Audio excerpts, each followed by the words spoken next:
Cat, and welcome back to Stormworks Basics Tutorial. So this is going to be a quick little tutorial on how to use the selection grid here. So let's go over how the selection grid works. So let's go ahead and click on selection grid. So first thing we do here is if we hold the control key, as you can see, we can go ahead and click on a part we want. So we can go ahead there. If we hold the shift key, we can now drag to a large area. So we can see we can grab all of that, we keep going down, and we can grab all of that. We can move the entire grid like this. So say we were off a block and we wanted to move it over, we can do that. We can also resize it manually. So let's say I want to grab and cut the entire build in half. We could go ahead and move that and cut the half of the build off if we wanted to.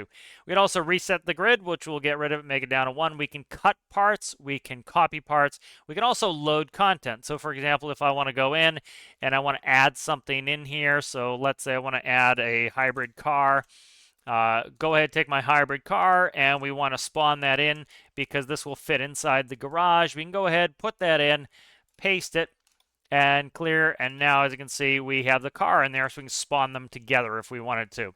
All right, and we'll just go back on that. So let's go ahead and let's find a microcontroller we want to move here. So let's go ahead and let's find the Speedo controller here. So this is a real simple microcontroller here. So let's go ahead, we want to get close, do selection grid, and grab the Speedo controller. Now we could copy it. If we copy it, we just make a exact copy of it, but this is the issue. If we look, it's no longer connected to anything. So what I tend to like to do is let's go ahead and grab that Speedo controller again here. All right, right there. And instead of, let's make sure I get the right one. Yep, that's it. So instead of copying it, what we're going to do is cut it. And then we'll bring it over here and we'll paste it. And so the reason I cut it is this. You notice it keeps the connections. So right here we have it connected to the speedometer, and we also have it connected to the physics sensor. So one method you can often use with the selection grid that's helpful is, let's say I want to make a module for my next build. So I'm going to cut that physics sensor, paste it. I'm going to go in, I'm going to grab my speedometer here. We'll cut the speedometer. And we'll put this in a nice, clean, tidy little package. I'll show you the microcontroller. It's super simple. All it's doing is it is taking the node off the physics sensor, and it is converting it, in this case, to miles per hour.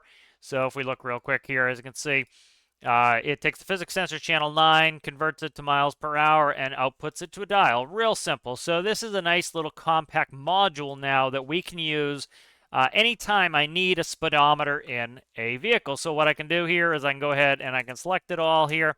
I can copy it. I can start a new vehicle if I want, and I can make a speedometer module. So this is nice and convenient because you don't have to make a new speedometer every single time you make a build. So here's my new speedometer module. Now, because I cut it and I cut all the components using the selection grid, if you look, all of the parts are still connected. You can see these logic lines are still connected, and that makes it really easy to move this as a whole module. So let's go ahead and save this. Speedometer. All right, so now if I bring in some other vehicle, let's say I take my hybrid car here, and I want to add a speedometer to it. All right, so now I'm going to go to the selection grid. I'm going to go down here to load content. Load content.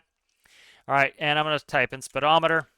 There it is. I'm going to click on it. So now, as you can see, it loads into the world. So instead of having to build a new speedometer every time I build a car, I can take this module in, and because all the connections stay connected, I don't have to even reconnect them. All I have to do is I move the physics sensor somewhere in the build, I move the dial wherever I want it in front of the character, and then I can hide the microcontroller. So really simple there. Hope you guys found that helpful, and we'll see you in the next one. Bye.